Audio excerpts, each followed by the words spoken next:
महामहिम श्री राज्यपाल जी,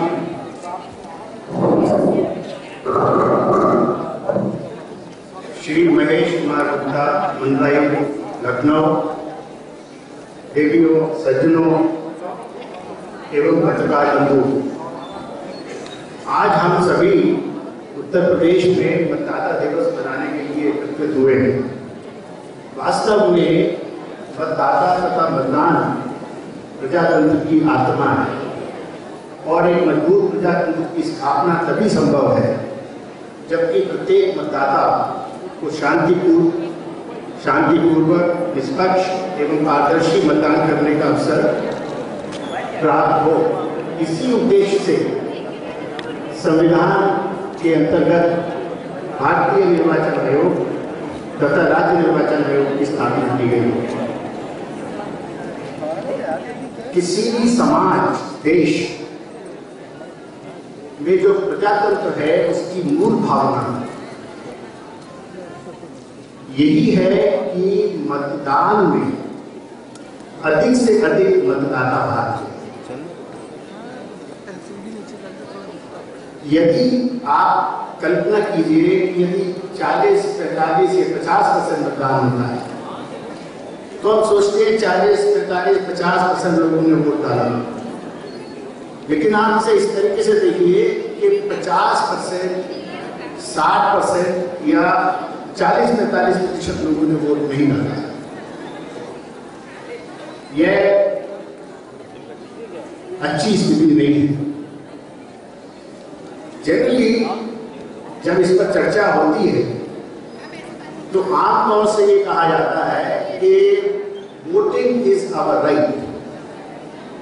ये ठीक है कि वोटिंग हमारा अधिकार है, लेकिन at the same time it is our positive civic duty also. मतदान करना सिर्फ हमारा अधिकार ही नहीं है, वो हमारा एक पॉजिटिव दायित्व भी है।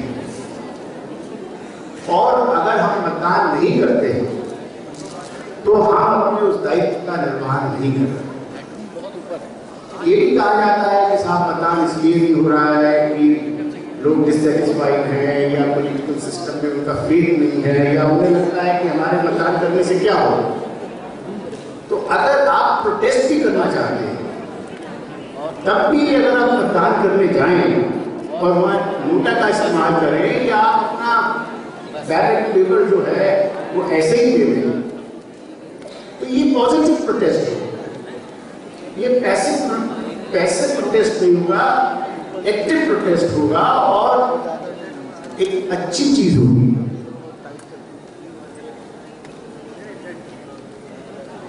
जो भी वोटर एलिजिबल है,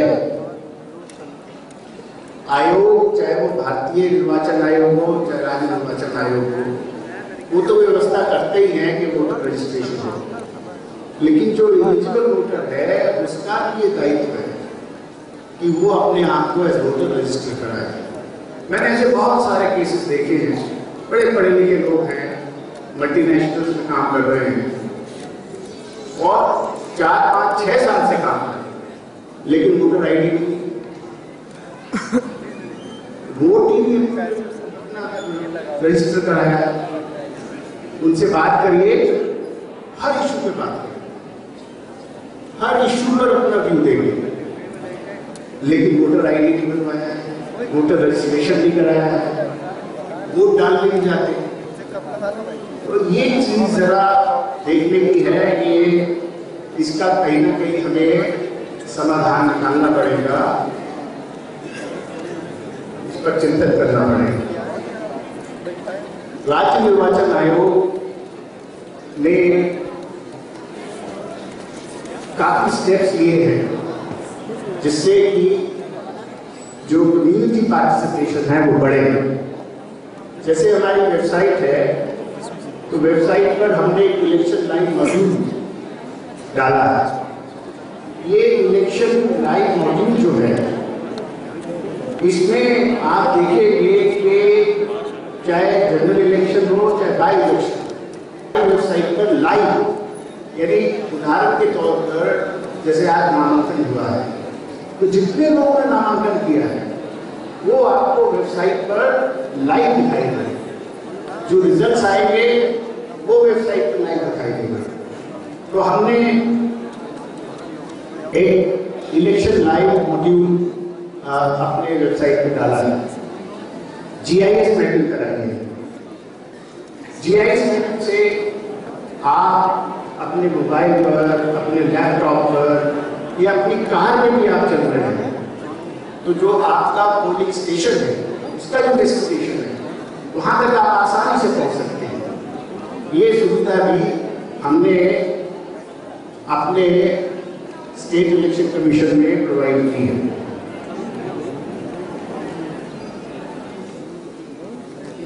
जो हमारी वोटर लिस्ट है उसको भी हम ऑनलाइन कर रहे हैं।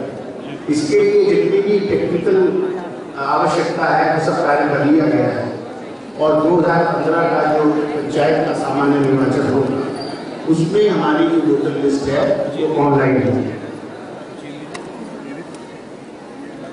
आजकल ई वोटिंग की बात काफी होती है और गुजरात के शहर गांधीनगर में ये प्रयोग किया भी गया है। हालांकि ये बात दूसरी है कि उस प्रयोग में सिर्फ 4 से 5 हजार लोगों ने ही कास्ट किया। स्टेट इलेक्शन कमीशन इस चीज की तैयारी कर रहा है कि 2017 में जो अर्बन लोकल बॉडीज के चुनाव हो उसमें जो हमारे नगर निगम है उसमें ई वोटिंग का प्राविधान हो। जो लोग ई वोटिंग से अपना वोट कास्ट करना चाहें वो कास्ट कर सके। इसकी तैयारी हम लोगों ने शुरू कर दी है और मुझे ऐसी उम्मीद है कि 2017 में जो अर्बन लोकल बॉडी इलेक्शन होंगे उसमें हमारे नगर निगम के जो चुनाव होंगे उसमें ई वोटिंग की सुविधा उपलब्ध होगी। तो आपको चार्ज नहीं है? वोटर लिस्ट के करेक्शन को लेके उसका जो शुद्धिकरण है अमूमन मैंने देखा है कि चाहे वो पार्लियामेंट का इलेक्शन हो, चाहे स्टेट असेंबली का इलेक्शन हो, चाहे वो पंचायत का इलेक्शन हो, चाहे वो अर्बन लोकल बॉडी का इलेक्शन हो, ये अमूमन शिकायत रहती है कि साहब वोटर लिस्ट में ये कमी है, वोटर लिस्ट में फलानी कमी है, हमारा नाम छूट गया। इस बार हमने जो 2015 में पंचायत के चुनाव होंगे उसमें हमने वोटर लिस्ट को अपनी उसको करेक्ट करने के लिए एक नया तरीका अपनाया है। हमने सेंट्रल इलेक्शन कमीशन की भी वोटर लिस्ट ली है और अपनी भी वोटर लिस्ट ली है और 40 जिलों में हमने एक एक्सरसाइज शुरू की है। क्या भैया क्या चल रहा है? सभी जिलाधिकारियों से कहा बार बार कहा नहीं कर दो कि दोनों लिस्टों में जो कॉमन नेम सबका डोर टू डोर सर्वे करिए और देखिए कि इसमें क्या गलत है और क्या सही है। ये प्रदेश के सभी जनपदों में हम ये एक्सरसाइज कराएंगे और हम ये सुनिश्चित करेंगे कि हमारी जो वोटर लिस्ट है वो यथासंभव शुद्ध हो और उसमें शिकायतें ना हो।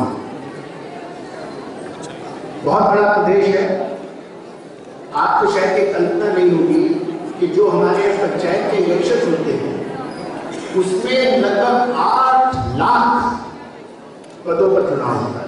8 लाख और लगभग 35 से 40 लाख कैंडिडेट्स इलेक्शन कंटेस्ट करते हैं। इतना बड़ा चुनाव होता है, बड़ा प्रदेश है, बहुत बड़ा चैलेंज है। एक बात मैं अंत में और कहना चाहूंगा कि अमूमन ये देखा गया है कि जब ग्रामीण क्षेत्र के चुनाव होते हैं तो 70%, 80%, 85%, 90% तक कोई नहीं होता है और शहरों में 40, 45, लखनऊ वाला बात में कभी कभी 30, 32। ये एक बड़ी अजीब सी बात है। शहरों का वोटर जो ज्यादा शिक्षित है, ज्यादा पढ़ा लिखा है, ज्यादा संपन्न है, ज्यादा चीजों को समझता है, वो वोट डालने के प्रति इतना उदासीन क्यों है? ये जबकि आप सब जानते हैं कि जब चुनाव होता है छुट्टी का दिन होता है, छुट्टी का दिन होने के बावजूद लोग जाके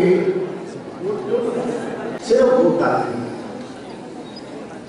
ये भी इतनी जिम्मेवारी भी हम निभाने के लिए तैयार नहीं है। ये बहुत अच्छा संकेत नहीं है प्रजातंत्र के लिए।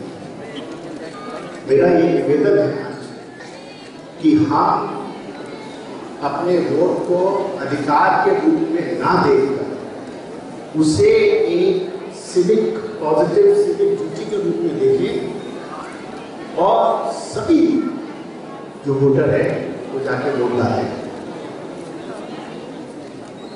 अंत में मैं